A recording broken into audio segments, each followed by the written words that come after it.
Halo, salam jumpa pemirsa. Agroplita News kembali hadir menyapa Anda edisi hari ini Jumat 28 Juli 2023. Selain dua informasi tadi, redaksi kami juga telah menyiapkan sejumlah informasi aktual dan menarik lainnya. Bersama saya Alfrina Rahma, berikut kita simak Agroplita News selengkapnya.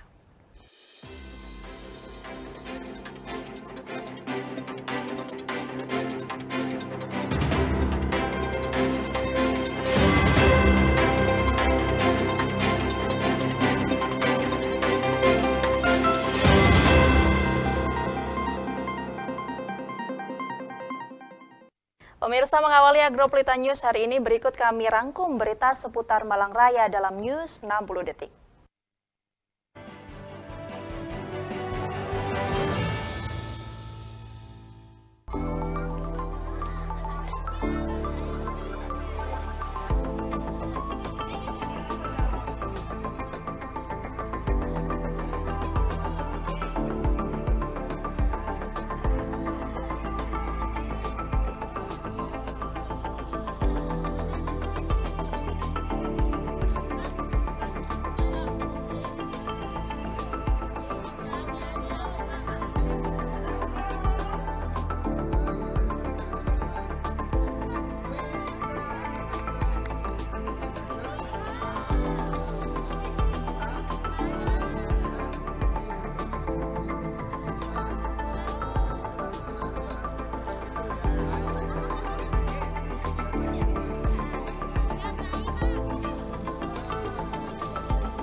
Sementara itu, pemirsa, MPLS Masa Pengenalan Lingkungan Sekolah SLB Negeri Kota Batu terasa spesial dengan kehadiran PJ Wali Kota Batu Aris Agung Paiwai. Tak hanya melihat dan juga menyapa siswa SLB Negeri Kota Batu, Wali Kota Batu juga turut menanam bibit buah bersama siswa SLB Negeri Kota Batu.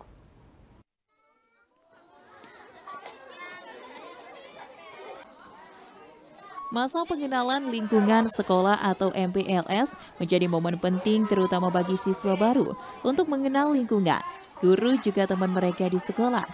Meski termasuk sekolah spesial, SLB Negeri Kota Batu juga menggelar MPLS bagi siswa berkebutuhan khusus mereka. Tidak seperti sekolah pada umumnya, MPLS di SLB Negeri Kota Batu dilakukan dengan kegiatan yang menggugah minat dan bakat siswa. Selain dilakukan di dalam kelas, MPLS juga digelar di luar kelas, lewat kegiatan field day atau berkebun. Meski memiliki kekurangan baik fisik maupun psikis, namun tak mengurangi semangat siswa-siswi SLB Negeri Kota Batu untuk turut menyemarakan kegiatan ini. Para siswa sangat antusias menyambut kegiatan field day atau berkebun dengan berdandan ala petani, lengkap dengan caping dan juga alat berkebun serta bibit buah dan sayur yang mereka bawa dari rumah. Farming One Day, kebetulan acara ini dilakukan setiap tahun untuk anak-anak kita supaya bisa memberikan motivasi untuk bisa menanam bibit, bagaimana cara menanam bibit yang baik, kemudian bisa diperuntukkan sendiri, mungkin bisa dicoba di rumah atau nanti bisa dibuat komersil seperti itu. Pak, kalau melihat antusias siswa sendiri seperti apa, Pak? Alhamdulillah, Mas. Jadi semuanya anak-anak itu sangat antusias untuk bisa menanam dengan baik dan melakukan cara-cara yang terbaik. Dengan bimbingan guru, seluruh siswa diajari menyiapkan bibit tanaman yang akan ditanam, mulai dari mempersiapkan media tanam berupa campuran sekam, pupuk kandang, dan juga tanah. Meski awalnya takut kotor, namun para siswa berkebutuhan khusus ini mampu menanam bibit tanaman yang mereka bawa dari rumah di lahan pekarangan sekolah. Ini salah satu tugas kita di Dinas Pendidikan untuk mengetahui berbagai kegiatan yang dilaksanakan oleh satuan pendidikan yang ada di wilayah-wilayah. Kebetulan saya diajak untuk melihat pelaksanaan MPLS di SLB Negeri yang ada di Kota Batu. Tentunya kita berharap penyelenggaraan pendidikan dimanapun itu, bentuknya apapun itu, kita ingin berjalan dengan baik. Untuk kualitas pendidikannya juga harus baik, dan peningkatan terhadap guru yang memberikan pendidikan bagi anak-anak kita yang ada di SLB khususnya, itu juga memberikan dampak yang sangat signifikan. Maka kalau saya turun bersama dengan jajaran kami di Dinas Pendidikan Provinsi Jawa Timur, tentunya ingin ada harapan yang besar agar anak kita ini tumbuh berkembang dengan keterbatasannya, tetap menjadi anak-anak yang cerdas dan tentunya bisa siap untuk berkompetisi dimanapun berada. MPLS Masa Pengenalan Lingkungan Sekolah SLB Negeri Kota Batu terasa spesial dengan kehadiran PJ Wali Kota Batu Aris Agung Paiwai. Tak hanya melihat dan menyapa siswa SLB Negeri Kota Batu, Wali Kota Batu juga turut menanam bibit buah bersama siswa SLB Negeri Kota Batu. Aris Agung Paiwai yang juga mengemban tugas sebagai Kepala Dinas Pendidikan Provinsi Jawa Timur mengaku sangat bangga dan mengapresiasi dengan pendekatan pendidikan yang dilakukan untuk siswa berkebutuhan khusus di SLBN Kota Batu. PJ Wali Kota Batu akan mendukung segala kegiatan yang bertujuan untuk memajukan pendidikan di Kota Batu. Dia kelas berapa? Jangan terlalu penuh, 3/4 Kelas saja. 10. Dia ini sedang apa dia? Menanam apa? menanam ini cabai. Bisa dia? Bisa. Seneng nggak dia? Seneng. Senangnya kenapa dia? Senangnya kenapa kok? Emang suka menanam? Iya. Mengisi ini. Kalau sudah berkumpul di sini, Mengisi baris di sini. tanah. Tanah. Terus campur apa tanahnya tadi? Campur. Ya duduk. Sini. Duduk. Yang putih tadi apa? Sekem ya? Sekem. Yang sudah sini. Sekem. Terus habis itu Duduk. dimasukkan ke Duduk. Ke dalam plastik ini. pot, terus dikasih tanaman. Iya. Sudah bawa satu-satu. Dari Kota Batu, Tim Liputan ATV melaporkan. Dicoker dulu, dicoker dulu. Kita beralih ke informasi lainnya, pemirsa. Komandan Kodim 0818 bersama Wakil Bupati Malang resmikan penggunaan fasilitas air bersih dari sumur bor. Fasilitas ini merupakan program TNI AD Manunggal Air dengan harapan bisa dimanfaatkan masyarakat sekitar dalam memenuhi air bersih.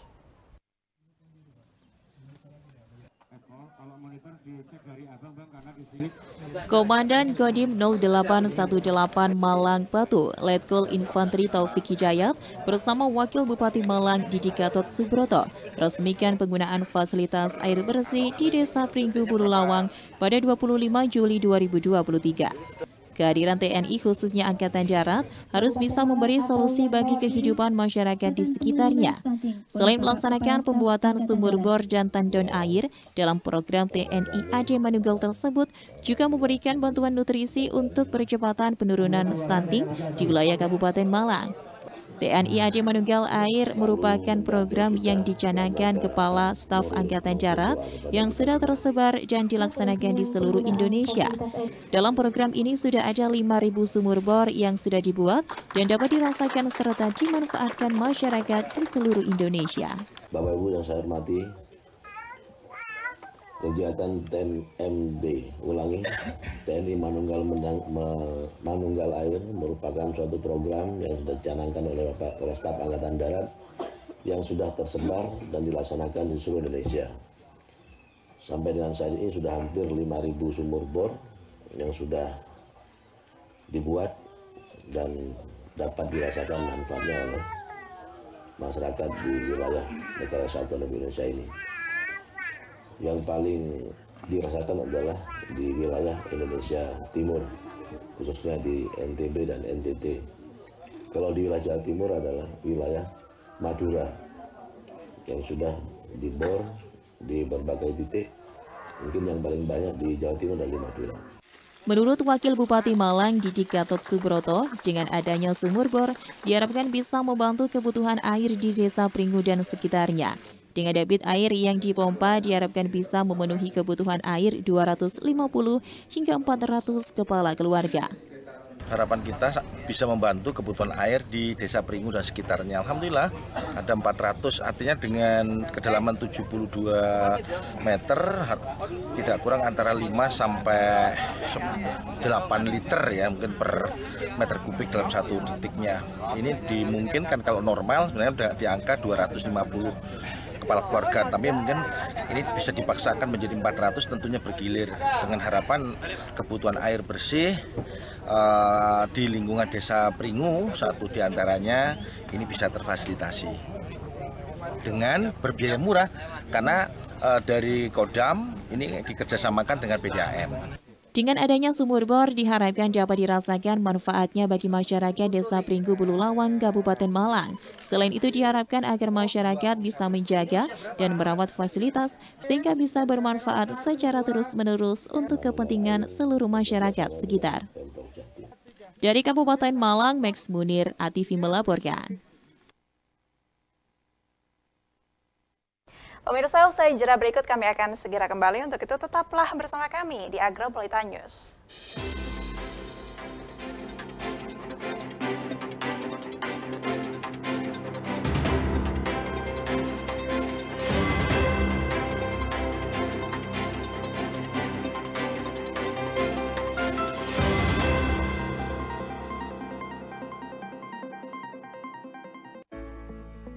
Beragam informasi mengenai pendidikan, agribisnis, ekonomi, dan lainnya akan dibahas tuntas dalam Dialog Siang. Setiap hari Rabu, Kamis, dan Jumat, jam 1 siang, hanya di ATV.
Salam olahraga.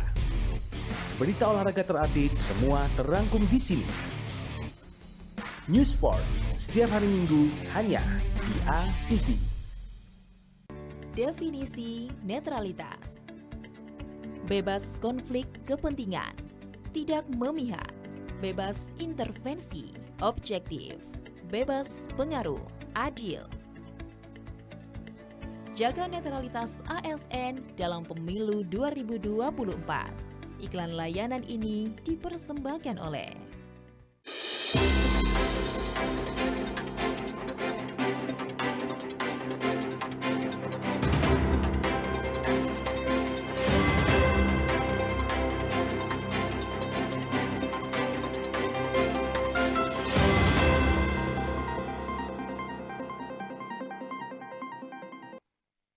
Ya, terima kasih pemirsa Anda masih bersama kami di Agro Pelita News. Kita ke informasi lainnya. Sebagai upaya dalam mewujudkan keluarga berintegritas melalui penanaman nilai-nilai anti korupsi, Komisi Pemberantasan Korupsi Republik Indonesia atau KPK RI bersinergi dengan pemerintah Kota Batu menggelar bimbingan teknis atau BIMTEK pemberdayaan peran serta masyarakat yang diikuti oleh pimpinan kepala OPD beserta dengan anggota keluarga di lingkup Pemkot Batu.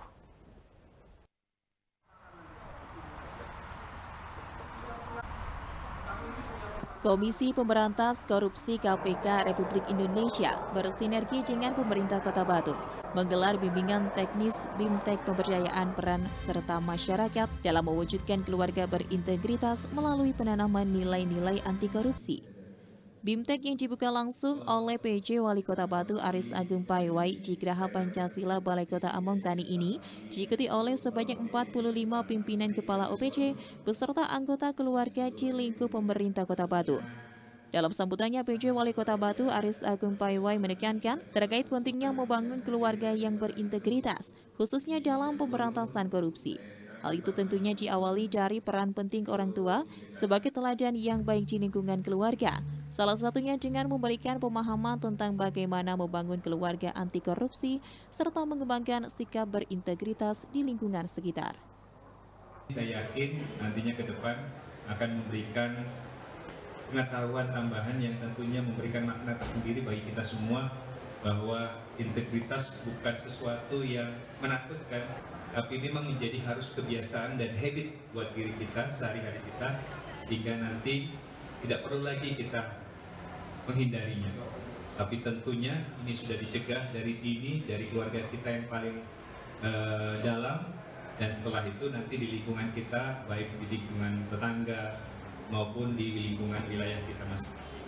Kita berharap ini terus berkesinambungan, tidak hanya momen kesempatan ini saja, tapi ini mengingatkan kita terus akan pentingnya integritas di lingkungan kita, di pemerintah maupun di keluarga masing-masing. Sementara itu, Koordinator Program Keluarga Berintegritas Direktorat Pembinaan Peran Serta Masyarakat KPK RI, Firlanda Ismayadin, dalam kesempatan ini menyampaikan bahwa pendidikan anti korupsi harus tetap digalakan mulai dari lingkup terkecil yakni keluarga. Mengingat saat ini banyak pelaku korupsi yang berkolaborasi, yaitu dengan melibatkan suami, istri, anak serta anggota keluarga lainnya. Oleh sebab itu, sebagai pasangan ataupun keluarga, idealnya harus saling terbuka memahami tugas sebagai ASN. Firlana Ismayadin juga berpesan kepada peserta BIMTEK untuk menanamkan 9 nilai-nilai anti korupsi atau yang dikenal dengan sebutan Jumat Bersepeda Kakak, yang artinya nilai tersebut meliputi jujur, mandiri, tanggung jawab, berani, sederhana, peduli, disiplin, adil dan kerja keras. Sehingga harapannya dengan pemenuhan nilai integritas tersebut, Indonesia bisa menjadi negara yang terbebas dari korupsi. Kami menyampaikan terima kasih dan apresiasi yang setinggi-tingginya kepada pemerintah Kota Batu yang secara cepat merespon surat kami, kemudian berkirim surat ke KPK untuk penyelenggaraan bimbingan teknis keluarga berintegritas. Kita menanamkan nilai-nilai integritas supaya para ASN ini juga ingat betul ada orang-orang yang dikasihi di rumah. Kalau dia bermasalah secara hukum pasti akan terdampak. Bukan saja dampak ekonomi, dampak yang lainnya, tapi juga dampak sosialnya. Bagaimana nanti akan dipermalukan dan lain sebagainya. Ingat-ingat betul bagaimana keluarga di rumah itu pasti akan terdampak. Dan yang kedua adalah bagi keluarga, para ASN dan juga pejabat, tadi yang disampaikan oleh Pak Wali Kota, bahwa ada risiko loh yang dihadapi oleh ibu bapaknya para ASN ini di kantornya. Ada risiko yang dihadapi kalau sampai melakukan pelanggaran. Maka tolong jangan ada tekanan-tekanan. Support sistem keluarga yang baik itu justru mengerti apa yang dilakukan sehingga ada dukungan-dukungan. Dari Kota Batu, Violan Ikhwanja, ATV melaporkan. Sementara itu, pemirsa, program Kuliah Kerja Nyata atau KKN menjadi momen berarti bagi mahasiswa untuk berkontribusi pada masyarakat dan juga mengaplikasikan ilmu yang telah dipelajari di perguruan tinggi. Di Desa Sumber Berantas, Kota Batu, para mahasiswa KKN dari Universitas Brawijaya Kota Malang melaksanakan program kerja yang sangat berarti bagi pelestarian budaya Indonesia, yaitu membatik.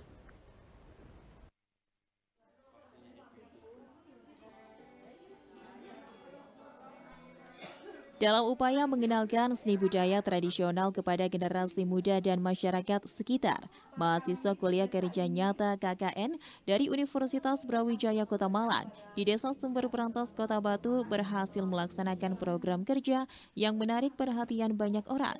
Program kerja mereka kali ini adalah membatik, seni kriya khas Indonesia yang memiliki makna mendalam dan memiliki potensi ekonomi yang tinggi. Endra Yuwafanedi selaku dosen pembimbing lapangan Universitas Brawijaya Kota Malang berharap dengan kegiatan ini bisa menghasilkan motif batik yang menjadi khas dari Desa Sumber Brantas. Kedepannya bisa menghasilkan produk-produk dari batik yang sudah dibuat. Assalamualaikum warahmatullahi wabarakatuh. Hari ini kita melaksanakan MMD di Desa Sumber Brantas. Khususnya kegiatan hari ini adalah membatik batik canding. Harapannya dari kegiatan ini bisa menghasilkan motif batik yang menjadi khasnya Desa Sumber Brantas, sehingga nantinya kedepannya bisa menghasilkan produk seperti kain batik, baju, kemudian kemeja, kemudian mungkin sampai ke busana dan sebagainya, dan itu bisa menjadi produk yang dijual sebagai tujuan wisata dari Sumber Brantas. Hardika Prasetyo selaku penyelenggara dari kegiatan membatik ini berharap dengan motif batik yang sudah didesain sendiri ini bisa berguna bagi masyarakat. Dengan adanya motif batik ini bisa menjadikan Desa Sumber Brantas mempunyai batik khas tersendiri dan tentunya berguna bagi para peserta yang ikut membatik, yaitu dari Forum Anak Desa Sumber Brantas dan ibu-ibu yang tergabung dalam program kesejahteraan masyarakat atau PKK. Saat ini kami melakukan program mahasiswa membangun desa. Hari ini kami melakukan program kerja yaitu membatik. Alasan kami memilih program kerja ini karena kami ingin menciptakan batik khas Desa Sumber Brantas. Yang menjadi ciri khas dari batik Sumber Brantas sendiri ada beberapa penggabungan unsur yaitu wortel, kentang, gapura brakseng, awan, dan gunung, di mana itu adalah salah satu potensi tani dan potensi wisata sendiri di Desa Sumber Brantas. Program kerja anak-anak KKN dari membatik ini memberikan manfaat yang berarti bagi masyarakat lokal dan bisa menjadi contoh nyata bagaimana para mahasiswa mampu berperan aktif dalam melestarikan budaya Indonesia melalui kegiatan nyata yang berdampak positif bagi masyarakat. Dari Kota Batu, Vicky ATV melaporkan. Sementara itu, pemirsa, rangkaian kegiatan selamatan Desa Sumberjo telah usai dilalui. Mulai dari cekson, karnaval, serta yang masih berlangsung saat ini adalah Liga Super Champion. Dan sebagai penutup dari kegiatan bersih Desa Sumberjo tahun 2023, telah digelar pengajian akbar sekaligus peresmian musola yang ada di lingkungan RT 4 dan juga 5 RW 10.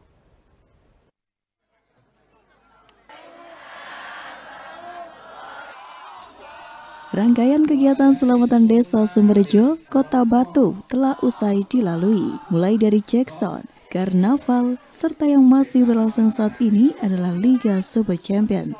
Dan sebagai penutup dari kegiatan bersih Desa Sumberjo, Kota Batu tahun 2023, telah digelar pengajian akbar sekaligus peresmian musola yang ada di lingkungan RT 4 dan 5 RW 10. Pengajian di RT 4 dan 5 RW 10 tepatnya di Gang Rodeo menghadirkan Kiai Abdullah Syam yang sering dikenal dengan Kiai Sableng, yang terkenal lucu namun tetap mengena saat membawakan semua ceramahnya.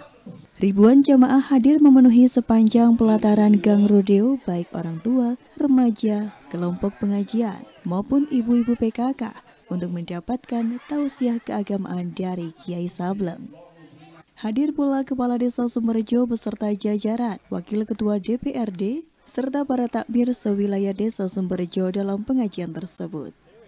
Sony Rahma Putra, Ketua Panitia Peresmian Musola Nurun Nadliah, menjelaskan bahwa pengajian akbar di wilayahnya salah satu bentuk rasa syukur setelah selesainya pembangunan musola yang ada di Gang Rodeo. Meskipun tidak terlalu luas, menurut Sony, Musola Nur Nadliyah dengan tanah wakaf ini menjadi keinginan lama bagi warga, khususnya di RT 4 dan 5 RW 10. Dengan telah adanya musola ini, dirinya yang juga sebagai ketua RT berkeinginan warganya semakin semangat untuk beribadah dan berjamaah di musola. Dengan alhamdulillah Pak Mas, dengan adanya musola ini banyak warga-warga yang sudah berjamaah. Yang dulunya di rumah sendiri-sendiri Mas, sekarang berjamaah, dan alhamdulillah dari jamaah pria untuk tiap hari Kamis malam Jumat itu ada rutinan pengajian Mas. Ada pengajian. Iya, ada pengajian yang diisi oleh Kiai Mahfud Mas. Berarti ini keinginan warga dari dulu ya Mas? Iya, memang keinginan dari warga dari dulu, dan memang kita diberi kesempatan untuk membuat musola ini, dan alhamdulillah musola ini sudah sekarang kalau ada rapat warga kita masukkan ke musola Mas. Harapannya apa dengan adanya musola baru ini Mas? Harapan dengan musola yang baru ini Mas, semakin banyak warga kita yang berjamaah di sini. Nanti insya Allah kaji-kajian akan kita tingkatkan lagi, yang selama ini masih di malam Jumat Legi. Mungkin kita akan ada acara lagi 2 minggu sekali apa gimana, dan nanti ibu-ibu yang masih pengajiannya masih di rumah-rumah, ibu-ibu PKK nanti bisa kita tarik ke sini gitu. Sementara Dr. Andes Rianto, Kepala Desa Sumberjo yang berkesempatan meresmikan Musola Nur Nadliyah, mengaku bersyukur dengan bertambahnya satu lagi musola di desanya. Dirinya berharap dengan adanya musola ini warga bisa meramaikan, yang tentunya dengan sholat berjamaah di musola.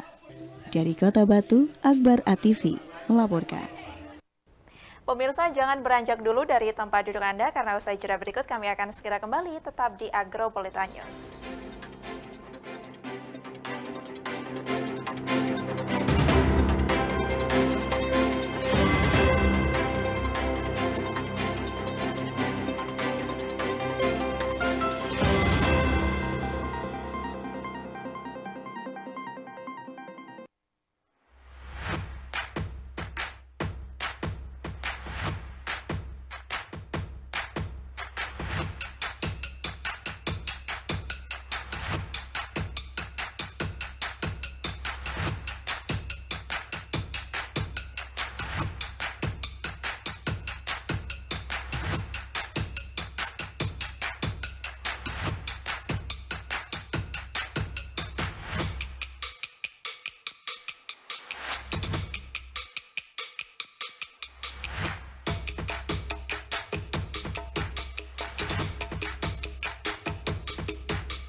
Selendang Sari, seni pertunjukan, dangdut, dan campur sari.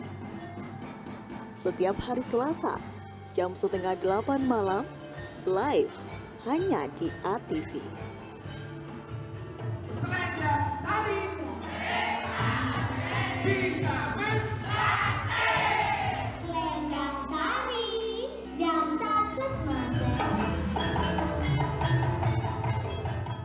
pusing, banyak tugas, tapi gak paham materinya. Pengen jadi juara kelas, tapi bingung harus gimana. Mau pergi bimbel, tapi capek keluar rumah. Eits, tenang, tonton aku aja, kan ada kelas di ATV. Hah? Ada kelas di ATV? Ada kelas di ATV, program pembelajaran online yang bisa diakses melalui channel ATV, YouTube, dan aplikasi mobile streaming Agropolitan TV. Bekerja sama dengan Dinas Pendidikan Kota Batu, ada kelas di ATV menghadirkan guru-guru yang hebat dari sekolah yang ada di Kota Batu. Di sini, kamu bisa mengikuti berbagai mata pelajaran secara lengkap. Jangan sampai ketinggalan, ada kelas di ATV setiap hari Senin sampai Jumat pukul 3 sore. Hanya di ATV, bersama membangun negeri.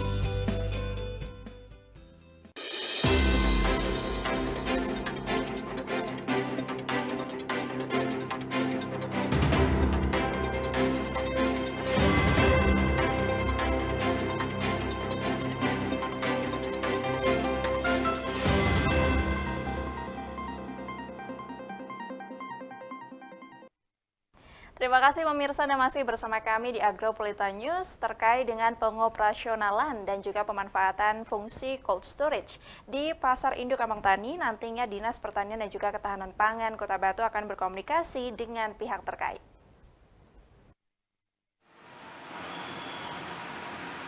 Terkait dengan pengoperasionalan dan pemanfaatan serta fungsi cold storage di Pasar Induk Ambang Tani, nantinya Dinas Pertanian dan Ketahanan Pangan Kota Batu akan berkomunikasi dengan pihak terkait.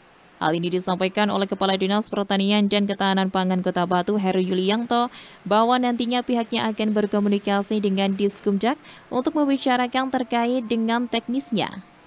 Untuk saat ini secara teknisnya pemanfaatan cold storage belum diatur, tetapi nantinya pihak dinas akan segera mengatur pemanfaatannya. Untuk dimensi cold storage dengan daya tampung 8 ton, memiliki lebar 2 meter dengan panjang sekitar 4,9 meter. Untuk cold storage dengan kapasitas 12 ton, memiliki dimensi lebar 4 meter dan panjang 5 meter, serta tingginya sekitar 2 meter.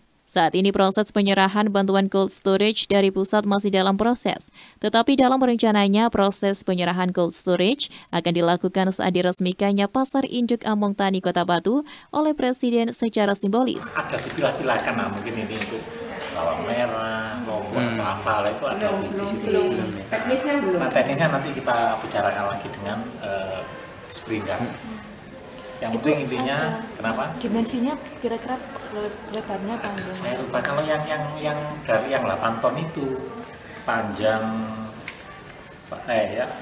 lebar 2 meter, panjangnya 4,9, tingginya 2 meter. Itu yang 8 ton ya. Yang sekitar 12 ton itu 4 meter kali berapa? 5 harusnya. 4 meter 5 terus tingginya 2. Jadi lebih besar. Kapasitas yang kurang lebih sekitar 12 tonan. Berarti itu diserahkannya cold storage itu pas ada Pak Presiden apa seperti apa Pak?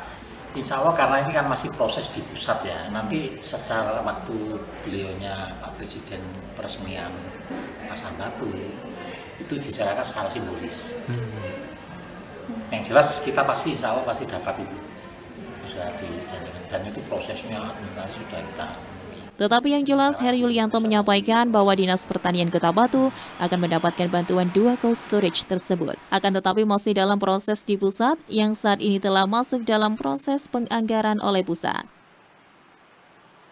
Dari Kota Batu, Abraham Patrika, ATV melaporkan. Kita beralih ke informasi lainnya, pemirsa, akan ada efek yang ditimbulkan dari rencana adanya gedung parkir bertingkat di kawasan alun-alun Kota Batu. Salah satunya yaitu terkait dengan nasib dari juru parkir yang selama ini ada di kawasan tersebut.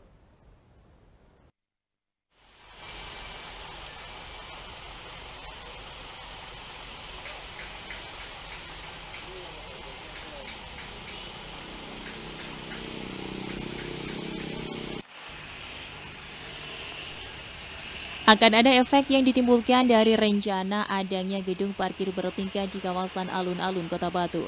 Salah satunya terkait nasib para jukir yang selama ini ada di kawasan tersebut.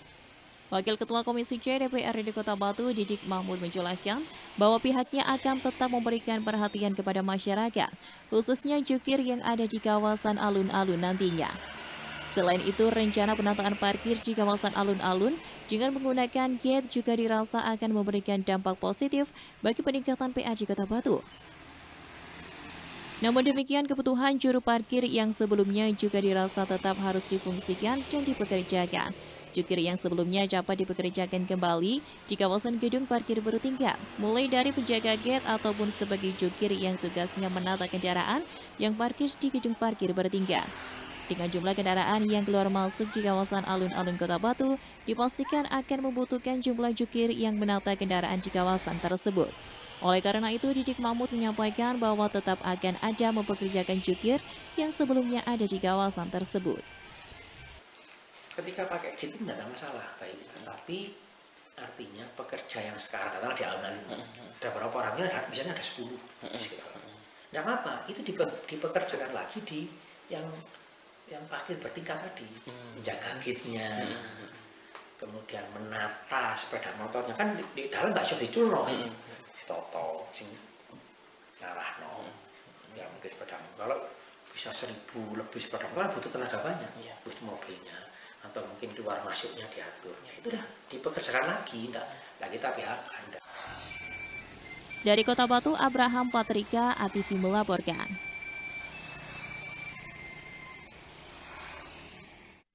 Pemirsa, usai jeda berikut kami akan segera kembali. Untuk itu tetaplah di Agropolitan News.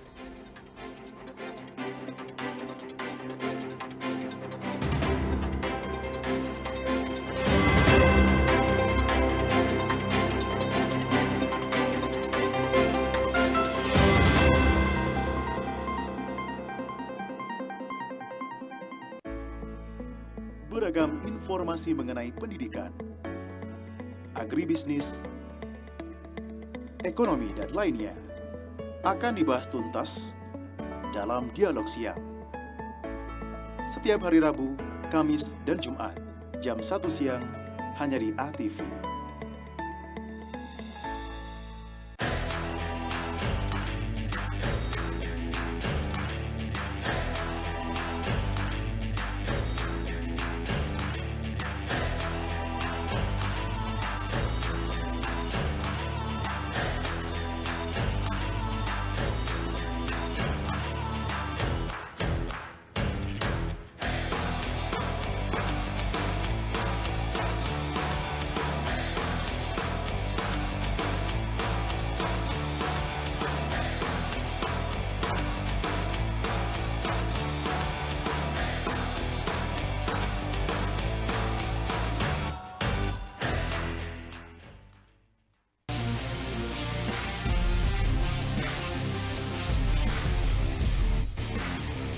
Salam olahraga.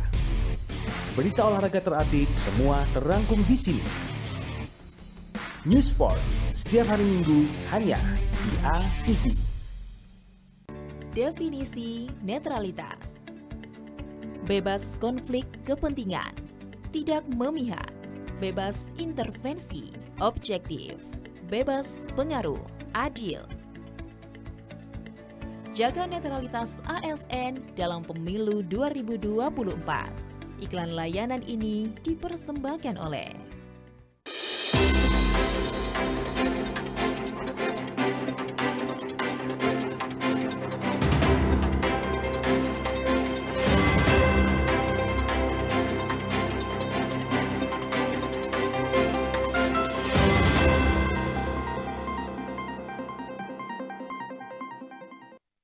Terima kasih pemirsa, Anda masih bersama kami di Agropolitan News. Kita lanjutkan. Kliwon merupakan brand produsen kria kayu berupa panah tradisional atau jamparing. Dimulai tahun 2017 dan berawal dari hobinya sebagai atlet panah tingkat nasional.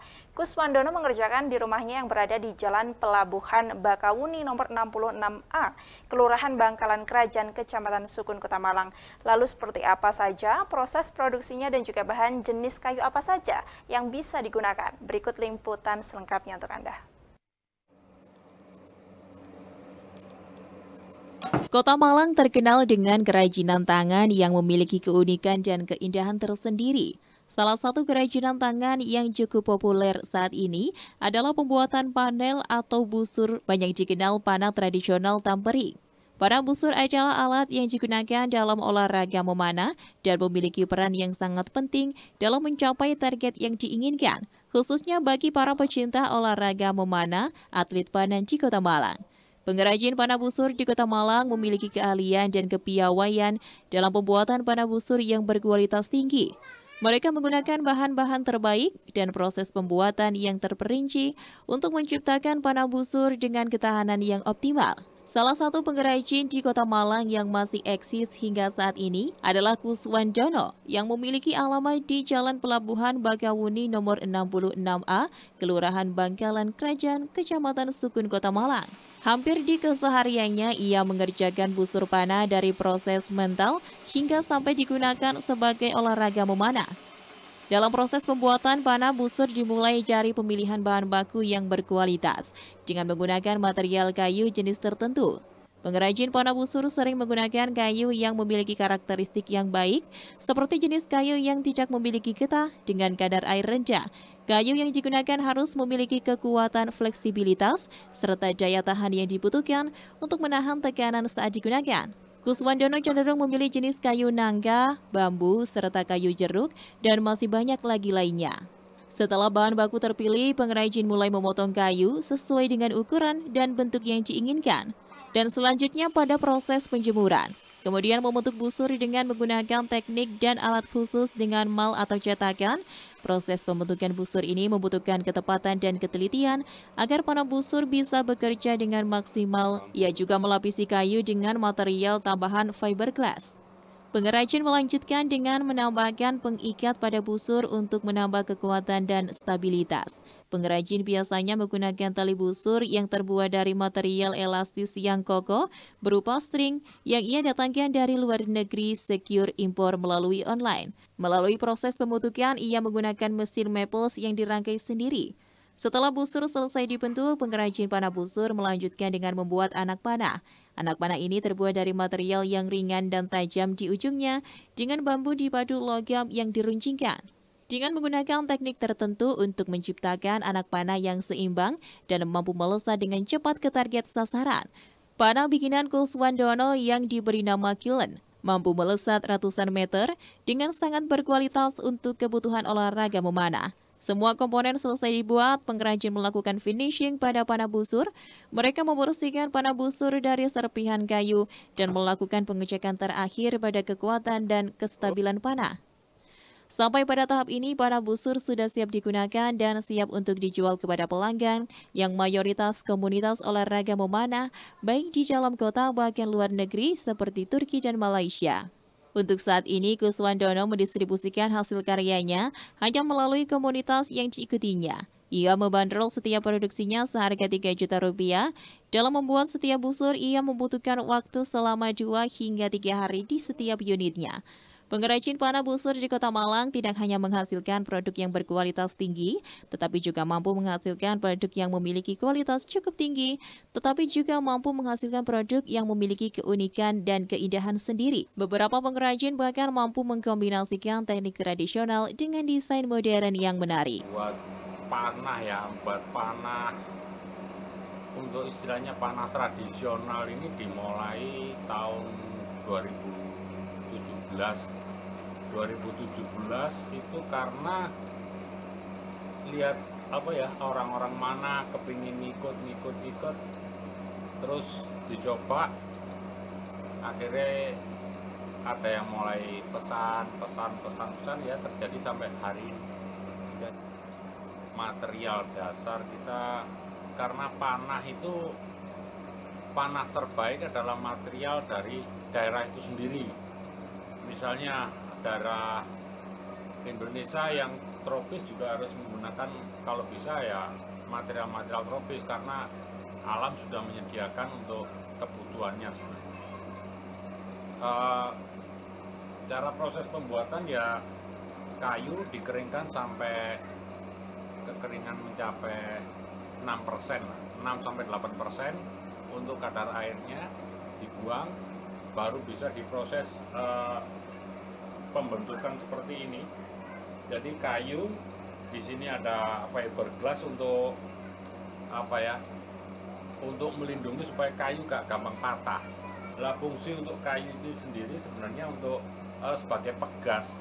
Jadi dia mendapatkan lentingan yang deflect yang cepat banget, cetak.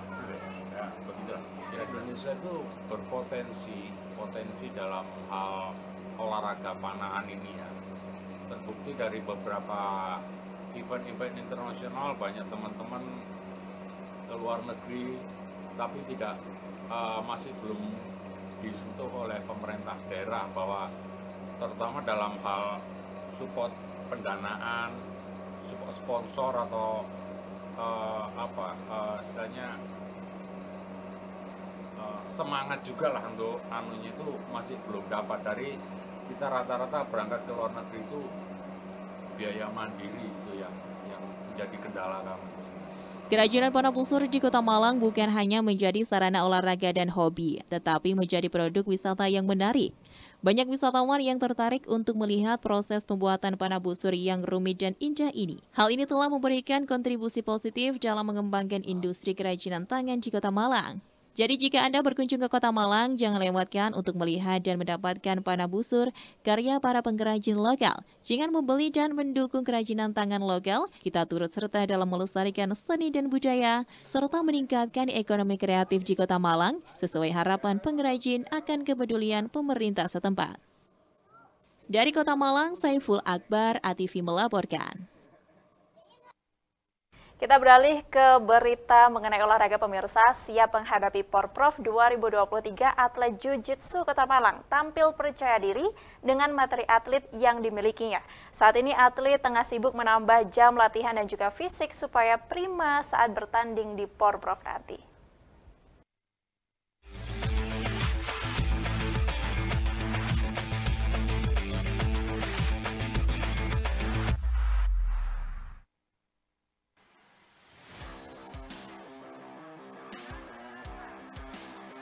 Siap menghadapi Porprov 2023, atlet Jiu-Jitsu Kota Malang tampil percaya diri dengan materi atlet yang dimiliki. Saat ini atlet tengah sibuk menambah jam latihan dan fisik supaya prima saat bertanding di Porprov. Event olahraga Porprov sebentar lagi digelar. Seluruh atlet dari masing-masing cabang olahraga kini tengah bersiap dalam memperbaiki berbagai aspek.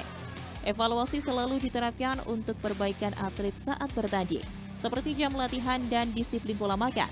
Hal ini yang coba diterapkan oleh Rizky Mulatif Ogdiantino, atlet Jiu-Jitsu peraih emas dalam Kejurnas Jiu-Jitsu Piala Menpora 2023 di Ponorogo, Jawa Timur. Saat ini ia tetap berlatih full setiap harinya mulai dari gerakan, teknik, dan fisik. Meski menjadi yang terbaik tidak menjadikannya jumawa. Juara Kejurnas bukan jadi jaminan dirinya bakal perform saat bertanding dalam event pertandingan lainnya. Saat ini dirinya tengah fokus disiplin makanan untuk menjaga performanya tetap baik, salah satunya dengan cutting body fat untuk mempertahankan massa otot. Persiapan Porprovnya mungkin cuma latihan sama olah makan aja. Masanya ini mau cutting di kelas 77. Ya masalahnya kalau paling cuma itu aja Mas, persiapan sama teknik-teknik, cari teknik yang baru buat persiapan Porprov depan.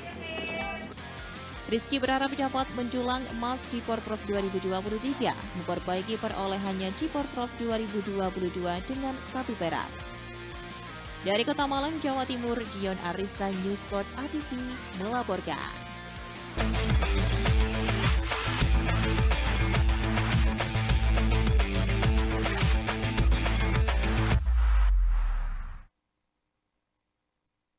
Dan pemirsa, berikut kami tampilkan perakiraan cuaca pada edisi Sabtu 29 Juli 2023 untuk daerah Malang Raya dari Badan Meteorologi, Klimatologi, dan Geofisika Stasiun Kelas 2 Malang. Dan informasi ini juga sekaligus menutup perjumpaan kita pada Agro Pelita News hari ini. Saya Elvina Rahma mewakili seluruh kerabat kerja yang bertugas mengucapkan terima kasih atas kebersamaan Anda dan sampai jumpa.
Banten.